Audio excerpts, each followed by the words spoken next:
नमस्कार दोस्तों, मैं विनोद भारद्वाज आप सबका अपने चैनल चंद्र फैक्टर पर हार्दिक स्वागत अभिनंदन करता हूं।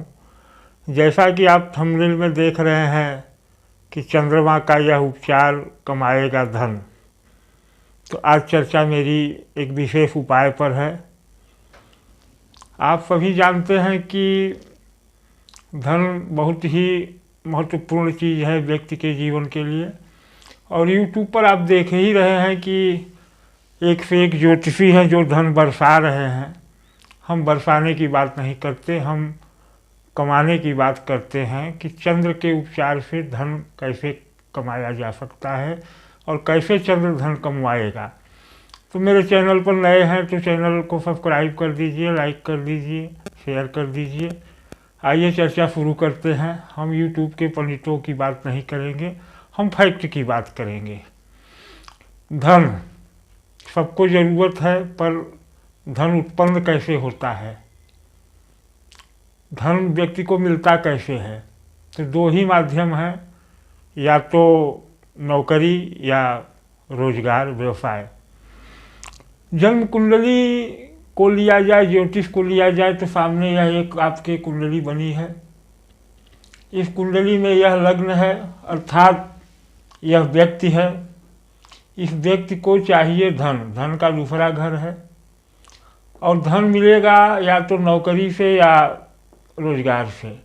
तो नौकरी के लिए हम छठवें घर का विचार करते हैं, 1 2 3 4 5 6। इस छठवें घर से नौकरी, रोग, ऋण, शत्रु का विचार किया जाता है। और दूसरा धन प्राप्ति का सोर्स है या स्रोत है व्यवसाय। तो व्यवसाय के लिए 10वें घर को देखते हैं। तो 1 2 3 4 5 6 7 8 9 10, यहाँ से व्यवसाय होता है। अब वो बात करें कि चंद्रमा से इसका क्या संबंध है, तो अगर काल पुरुष की कुंडली हम लेते हैं तो यहाँ बनती है मेष राशि, और मेष के स्वामी है मंगल, और चंद्रमा आते हैं यहाँ चतुर्थ भाव में 1 2 3 4 कर्क राशि, जो कि इस लग्न का या इस जातक का घर कहा जाता है। माता का भाव है और सुख का भाव है, क्षेत्र का भाव है। लेकिन यहाँ पड़ती है चंद्रमा की राशि। अब चंद्रमा से सप्तम है व्यवसाय की राशि, जहाँ से धन मिलेगा। चंद्रमा से तृतीय है 1 2 3 छठवां भाव, जहाँ से धन मिलेगा नौकरी के माध्यम से। अब आपने देखा अभी अभी कि कुछ राशियों से साढ़े साती हटी है, जैसे धनु राशि, और यूट्यूब के आचार्य लोग धन की वर्षा करा दे रहे हैं। क्या यह संभव है? क्या धन बरसते हुए कहीं देखा है? धन तो बरसता नहीं। धन तो दो ही जगह से आता है, या तो व्यवसाय से या नौकरी से। तो इसका चंद्रमा से क्या संबंध है? हमारा विषय यही है। अब देखिए, चंद्रमा अगर मजबूत है तो व्यक्ति इस नौकरी को कर लेगा। क्यों? क्योंकि अगर यहाँ को हम धन मान ले कि ये व्यक्ति है, इसको धन चाहिए, तो धन यहाँ से मिलेगा। ये इस व्यक्ति से 1 2 तीसरे भाव पर आ जाता है। तीसरा भाव मारक कहा जाता है, क्योंकि तीसरा भाव कुंडली का अष्टम से अष्टम होता है, तो मारक भाव है। अब निश्चित है कि अगर यह मन है, यानी चंद्रमा है, और इसको धन चाहिए, तो धन उसके लिए मारक स्थिति है। मतलब मर करके ही धन कमाया जा सकता है। मरने का मतलब मैं हत्या, आत्महत्या की बात नहीं कर रहा हूँ। मैं कर रहा हूँ कि इस मन को मारने पर यहाँ से धन मिलेगा। या सतवां भाव भी मारक होता है, तो यानी मन को मारने पर ही सतवें भाव से भी धन मिलेगा, यानी व्यवसाय से धन मिलेगा। यह मारना है क्या मन का?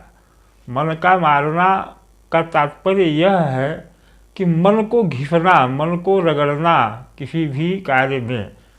उदाहरण के स्वरूप में, इस व्यवसाय में जितनी तरक्की होगी उतना ही अधिक धन आएगा।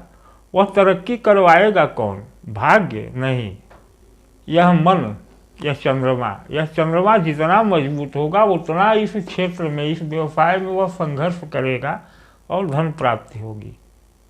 यही है मारना।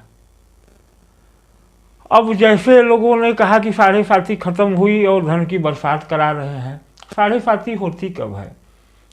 यह राशि है, चंद्रमा जिस राशि में बैठते हैं वही राशि जातक की राशि होती है।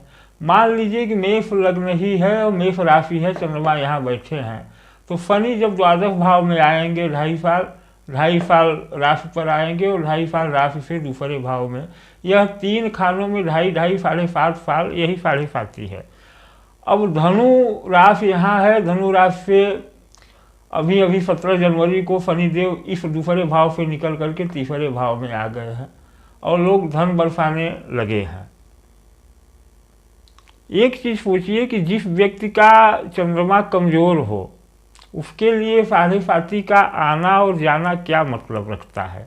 उसका मन तो यूं ही विचलित है, कमजोर है, साढ़े साथी थी तो और कमजोर हो गया थोड़ा सा। लेकिन अगर साढ़े साथी हट भी गई तब भी तो मन कमजोर है, चंद्रमा कमजोर है, और वह कमजोर चंद्रमा इस व्यवसाय क्षेत्र में, संघर्ष के क्षेत्र में कितना संघर्ष कर पाएगा? जितना कर पाएगा उतना ही धन प्राप्त होगा। तो स्थिति यह बनती है कि चंद्रमा एक फास्ट मूविंग ग्रह है, 2.25 दिन एक राशि में, 2.25 दिन एक भाव में, 2.25 दिन एक भाव में रहते हैं।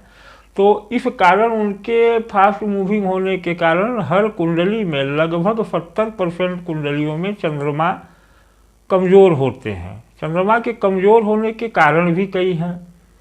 पहला कारण हम लेते हैं अंश बल।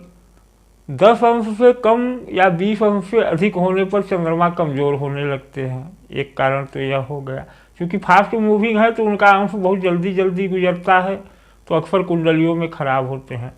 दूसरी स्थिति बनती है केमद्रुम योग चंद्रमा के साथ। केमद्रुम योग क्या है? चंद्रमा यहाँ बैठे हैं, यहाँ या इनके साथ कोई शुभ ग्रह नहीं है तो केमद्रुम योग हो गया। साधारण शब्दों में समझिए, केमद्रुम योग का मतलब कि चंद्रमा एक मन है, मन चंचल होता है जैसे बालक, और बालक के साथ कोई पहरेदार या कोई केयर टेकर नहीं हो तो वह तो कहीं भी जा सकता है, वह आग में भी कूद पड़ेगा। तो वही स्थिति चंद्रमा की होती है। अगर चंद्रमा के साथ या आगे पीछे कोई शुभ ग्रह नहीं है तो चंद्रमा मतलब मन गलतियाँ करता है, और जब गलतियाँ करता है तो नौकरी में भी नुकसान होता है, व्यवसाय में भी नुकसान होता है। तो केमद्रुम योग होने पर भी धन की कमी हो जाती है। 2 कारण हो गए चंद्रमा कमजोर होने के। तीसरा कारण है मतलब कहा जाए ग्रहण दोष। अब चंद्रमा यहाँ कहीं बैठे हों, चंद्रमा के साथ राहु आकर के बैठ गया, केतु आकर के बैठ गया, ग्रहण दोष लग गया। अब राहु बैठ गया तो ज़्यादा मुसीबत है, क्योंकि राहु है भ्रम, वह चंद्रमा को हमेशा भ्रमित करता रहेगा, अर्थात मन को भ्रमित करता रहेगा, और भ्रमित मन न तो नौकरी कर पाएगा न व्यवसाय कर पाएगा, तो भी दिक्कत हो गई धन में। अगला दोष है विष दोष, यानी शनि। चंद्रमा के साथ कहीं भी शनि बैठ गए तो विष दोष बन जाएगा। विष दोष बनने पर व्यक्ति के मन में उलझने, चिंता, चिड़चिड़ापन बना रहेगा। क्यों? क्योंकि शनि है एक धीमे प्लेनेट, बहुत स्लो चलने वाले, और चंद्रमा बहुत फास्ट मूविंग। अब समझ लीजिए कि एक बहुत तेज चलने वाला है और एक सबसे धीमा चलने वाला है, दोनों का साथ हो गया तो चंद्रमा है मन, उसको बहुत तेज चलना है, साथ जो बैठा है वह उसको बांधे रखे है, तो उसके मन में चिड़चिड़ापन, चिंता हो जाएगी। इस तरह से भी वह जब चिड़चिड़ा हो गया, चिंता हो गई, तो वह न तो व्यवसाय कर पाएगा न नौकरी ढंग से करेगा, लेकिन ढंग से नहीं करेगा। यह विष दोष हो गया। अब बात करते हैं कि चंद्रमा यहाँ लग्न में बैठे हैं, अच्छे हैं, यहाँ बैठ गए कुछ खराब, यहाँ बैठ गए कुछ खराब, यहाँ बैठे हैं तो अच्छे हैं, यहाँ अच्छे हैं, यहाँ अति खराब, यहाँ कुछ खराब, यहाँ अति खराब, यहाँ कुछ खराब, यहाँ भी कुछ खराब, यहाँ कुछ खराब, यहाँ अति खराब। तो इतने फास्ट मूविंग है कि अक्सर कुंडलियों में वो जाकर के भाव में बैठ जाते हैं, तब भी चंद्रमा का बल कमज़ोर हो गया। तो कमज़ोर चंद्रमा न तो व्यवसाय करने देगा, न तो नौकरी करने देगा, न व्यवसाय करने देगा। तो इस तरह से धन की कमी होती रहेगी। अब अगर चंद्रमा को बल दिया जाए, और जब तक चंद्रमा को बल नहीं दिया जाएगा आप कुछ भी कर लें और बाकी सारे ग्रह योग कितने अच्छे हों, कुछ नहीं होने वाला है, क्योंकि उन अच्छे ग्रहों या अच्छे योगों को ग्रहण तो चंद्रमा को ही करना है, और चंद्रमा ही उन अच्छाइयों को ग्रहण करके निर्णय कराएगा व्यक्ति से, और निर्णय करा करके वह व्यवसाय या नौकरी में अच्छा कार्य करवाएगा। तो चंद्रमा को बल देना अनिवार्य है। चंद्रमा को बल देने की जो विधि मैंने दिखाई है, वह विधि क्या है? वह विधि है, चंद्रमा का एक विशेष आहुति मैंने तैयार की है, जो मैं साधना कर रहा हूँ चंद्र फैक्टर पर, क्योंकि चंद्र फैक्टर ही मेरा चैनल है और चंद्र विद्यापीठ मेरा संस्थान है जो चंद्रमा पर ही शोध करता है।